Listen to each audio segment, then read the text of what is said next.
Hey guys, what's going on? It's Beandog here, and I'm back with another video, this time on a game I have not yet played on my channel.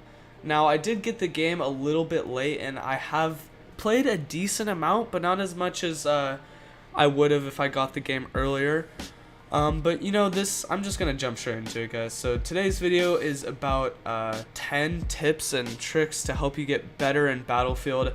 Now, I'm not saying all these tips are gonna be you've never heard of them. They're not all brand new. You know, you might have heard of them, especially if you've had the game since it came out. Chances are you've heard of at least a few of these.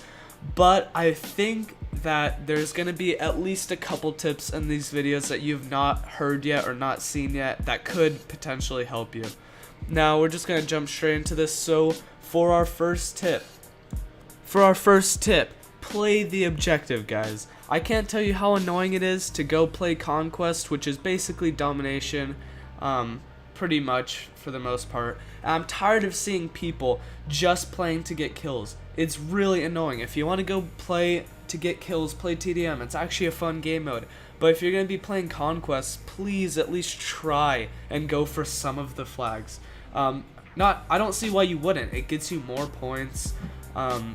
You know, it just unlocks stuff quicker for you. You get a lot more points than just going for kills, and it ultimately would just help your team win games and stuff. So I don't see why you wouldn't do this, but if you notice that you're just going for kills, try and at least make an attempt to capture the flag. For tip number 2, we got join a squad that's actually using the features of a squad. If you don't know what I mean by this, you might have seen in the previous gameplay that you can, if you're the squad leader, you can hold RB on Xbox and press down, and there's all sorts of flags that you can mark. Now, what that's going to do is for your other teammates and you, it's going to pull up an objective marker that says, hey, you know, go capture this flag. And when you do capture that flag, like you can see that green marker on the screen, I believe B, it's hard to tell from right here, but you go run to that flag, capture it, and you'll notice that you get an extra 100 points, and so do all of your other teammates. So it's just really helpful to know how to use that. Like, I've gone in so many squads before, no one uses this feature, and it's really annoying. It also helps your team win by always having an objective to go to. Now for this next tip, this one's really annoying, especially for me as a person who plays as medic almost all the time.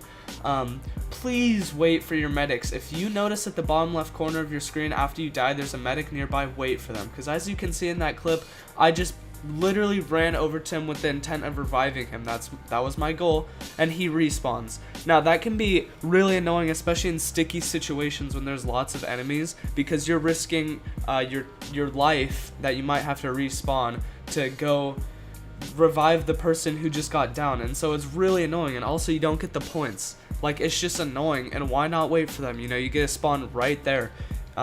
So yeah, wait for your medics. Alright guys, and for our next tip, we have spotting your enemies. This one's a lot of times overlooked, but can be very helpful. You get a spotting bonus of, I think, a 50 or 100, even if you don't kill them, even if your friendly teammate kills them. So it's really helpful. It's also helpful because it shows their position, shows their health. I'm pretty sure it shows what class they are. So it just makes it easier on everybody and is very useful. You get more points for doing it too. The next tip is to save your war bonds. Now, I'm pretty sure you get war bonds every time you level up. I think there is other ways to get them too, but I'm not exactly sure. So a lot of times people just immediately spend the war bonds they earn on like melee weapons and just guns. Instead of that, save your war bonds. How about find a class that you enjoy using? Like, let's say you really like the medic class. Save your war bonds, figure out what you like to use, and then spend your money on items that you're actually going to benefit from, rather than just buying every single melee weapon in the game, which that's not really going to help you. You might as well save them to a class you love. I'm pretty sure you can also unlock vehicle stuff, so if you're good in vehicles, you know, why not just save it for that? And my next tip for this video is to pick a vehicle you enjoy using. Now, you've probably noticed by now, there's different variants of each vehicles for tanks and planes. There's multiple variants of that vehicle, and they all do different things. They're used in different situations. So instead of just picking the stock one that it says, for example, like the attack plane, try using the fighter and bomber and see which one you like better. Who knows, you might end up liking the fighter or the bomber plane better than the attack plane, and then you'll know to choose that one from now on. That can be very helpful. Alright, this next tip is actually in the settings. This one's very useful, but a lot of people don't really think about it. If you go into your options, you can see that there actually is an option to change hit marker colors and crosshair colors. This can be very useful to figure out your hit pattern and where you normally hit people. For example, a headshot's going to do more damage, so if you change it to a different color, you know where and when to shoot so that you get that headshot. And it can just be very helpful, and even if it's not helpful, it still looks really cool. So, I mean, why not do it? It's pretty simple. You can pick really any color, which is pretty cool. So I'd recommend doing that for sure.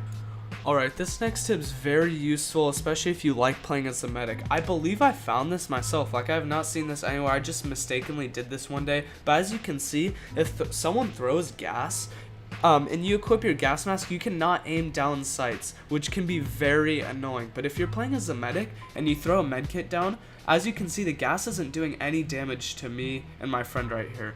We're able to aim down our sights and everything, and the med pack, as you can see, just levels out your health. So you don't lose any, you don't gain any, but you're not affected by the gas. This can be very helpful if there's an enemy at long range, but there's gas right in front of you. You can actually aim down your sights. So this is very, very useful.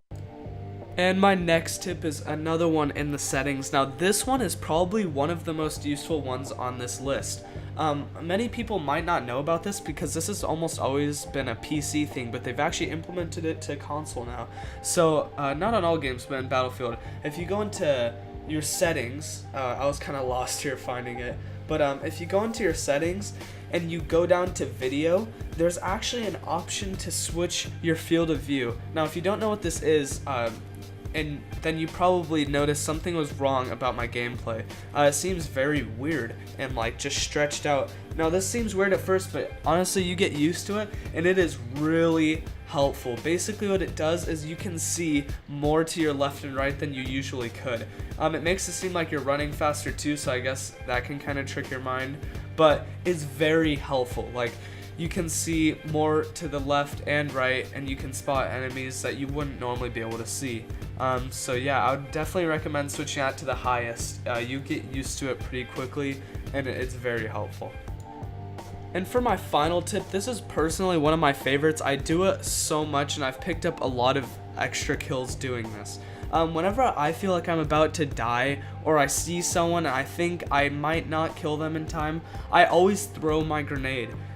This can be very helpful. You pick up spare kills and stuff. I've got lots and lots of kills doing this, and it's not like you're wasting anything by doing it. Who knows? I mean, you could get a huge feed like this. I was not expecting that. But yeah, it's really helpful, just, killing that guy, because even if you die, you get the kill, and it just kind of helps your team push through their lines. So, yeah, that's pretty much it for this tips and tricks video. So I hope you guys found something that you have not heard or seen of before.